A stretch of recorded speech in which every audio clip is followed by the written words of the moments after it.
বদদুয়াকে বলা হয় ফাইন্নাহা শারারা, বদদুয়া হলো স্ফুলিঙ্গের ন্যায়, আগুনের স্ফুলিঙ্গের ন্যায়। বদদুয়া এটার জমিনে থাকে না, সরাসরি আকাশে উঠে যায়, মেঘমালার উপরে উঠে যায়।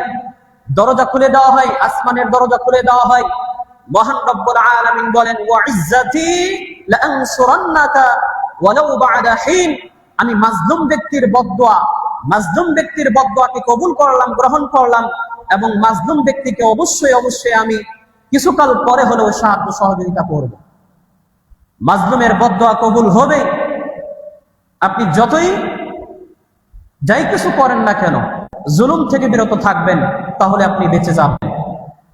তিনটি দোয়া মহান রব্বুল আলামিনের কাছে সরাসরি কবুল হয়। সালাতু দাওয়াতিন মুস্তাজাবাতুন লা শাক্কা ফীহিন্না দুআউল ওয়ালিদি দাওয়াতুল ওয়ালিদি ওয়া দাওয়াতুল মুসাফিরি ওয়া দাওয়াতুল মাজলুম। পিতামাতা যদি কোনো সন্তানদের জন্য দোয়া করে সেটা কবুল হয়। মুসাফির ব্যক্তি যদি দোয়া করে সেই দোয়া কবুল হয়।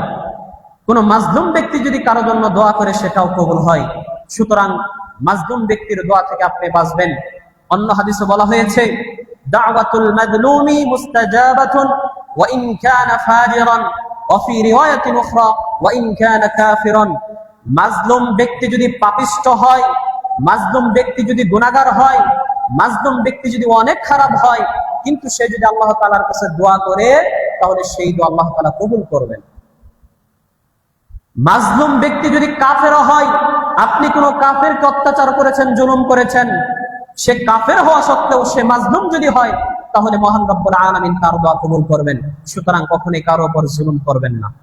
জুলুম আল্লাহ তাআলা বরদাস্ত করেন না।